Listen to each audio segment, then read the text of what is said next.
¿Qué tal? En esta ocasión vamos a ver otra propiedad que se cumple a partir de esta nueva operación que es la de matriz por escalar.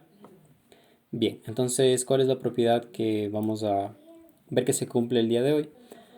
Pues bien, vamos a considerar primero dos matrices. Dice que para toda dos matrices en un conjunto, recuerden que n y m no son fijos, sino que pueden ser cualquier número natural. De igual manera el campo o bien pueden ser los reales o bien pueden ser los complejos. Por otra parte, debemos tomar cualquier alfa dentro del mismo campo en el que están definidas las dos matrices. ¿Y qué es lo que debe cumplirse? Pues debe darse esta igualdad, que nos dé lo mismo multiplicar alfa por la suma de la matriz A y B que multiplicar alfa por cada una de las matrices, ¿no es cierto? Y de ahí sumar los resultados.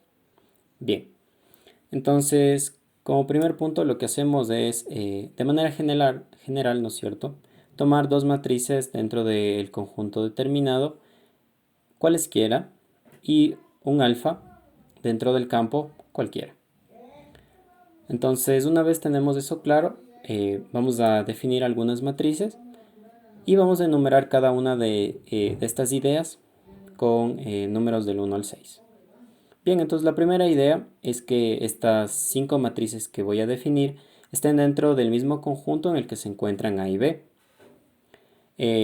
La segunda idea, o en este caso ya es una ecuación, nos dice que la matriz C es el resultado de sumar la matriz A y B. Por otra parte, la matriz D es el resultado de multiplicar alfa por la matriz C, que es precisamente la que hemos definido en la parte de aquí arriba. Continuando con 4, vemos que nos dice que E es el resultado de multiplicar el escalar alfa por A, F multiplicar el escalar alfa por B y G es el resultado de sumar estas dos matrices, ¿no es cierto? Bien, entonces ahora vamos a ver qué podemos obtener de cada una de estas ecuaciones. Entonces a partir de 2 y 3 lo que vamos a obtener es la forma que tienen los elementos de cada una de estas matrices. Entonces, los elementos o entradas de la matriz C, ¿no es cierto?, van a ser iguales a sumar los elementos de la matriz A y los elementos de la matriz B. Por otra parte, las entradas de la matriz D van a ser igual a multiplicar el escalar alfa por cada una de las entradas de la matriz C. Así, ¿no es cierto?, si unimos estas dos ecuaciones que tenemos aquí, reemplazando el valor de las entradas de C, vamos a obtener esta nueva ecuación a la cual he llamado 7, en la cual nos dice que las entradas de nuestra matriz D va a ser igual a multiplicar el escalar alfa por la suma de las entradas de la matriz A y B. Bien, ahora vamos a tomar otro grupo de ecuaciones, van a ser la 4, 5 y 6, y a partir de ellas vamos a despejar, ¿no es cierto?, la forma que tienen las entradas de cada una de ellas. Por parte de 4, ¿no es cierto?, tenemos que las entradas de la matriz D son iguales a multiplicar alfa por cada una de las entradas de la matriz A. Si continuamos con F, vemos que son el resultado de multiplicar alfa por cada una de las entradas de la matriz B. Y finalmente, con respecto a G, tenemos que sus entradas son iguales a sumar las entradas de E y F. Entonces, si se dan cuenta, aquí nuevamente podríamos reemplazar, ¿no es cierto? Y eso es precisamente lo que vamos a hacer. Entonces, reemplazar, o en este caso lo he dicho, está escrito unir estas tres ecuaciones, estas tres ideas. Con ello, lo que vamos a obtener es que las entradas de la matriz G tienen esta forma, ¿no es cierto?, que depende precisamente de las entradas de nuestras matrices A y B que son de nuestro interés. Ahora, recordando que K, ¿no es cierto?, es un campo, sabemos que se cumple ciertas propiedades especiales que lo caracterizan. Una de ellas es la propiedad distributiva del producto o multiplicación respecto a la suma en el campo, ¿no es cierto?, con respecto a los elementos del campo.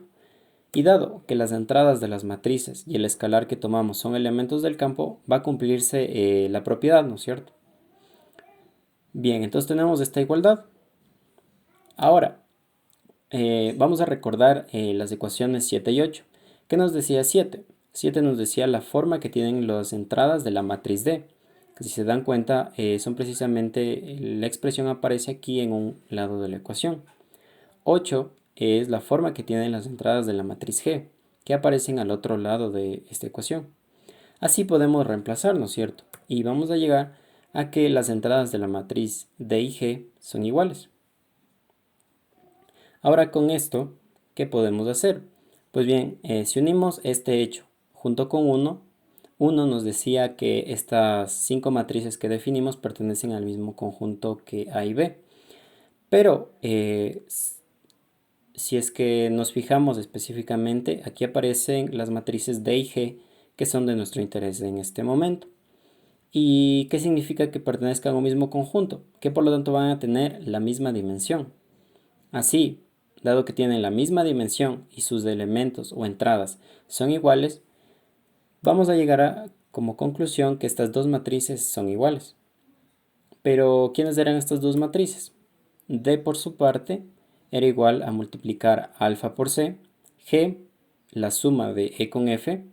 Nuevamente, ¿quiénes son estas otras tres matrices? Pues bien, C era el resultado de sumar A con B, E era el resultado de multiplicar alfa con A y F el resultado de multiplicar alfa con B. Entonces, si se dan cuenta, aquí ya tenemos la ecuación a la que queríamos llegar y por lo tanto ya hemos probado que esta propiedad se cumple.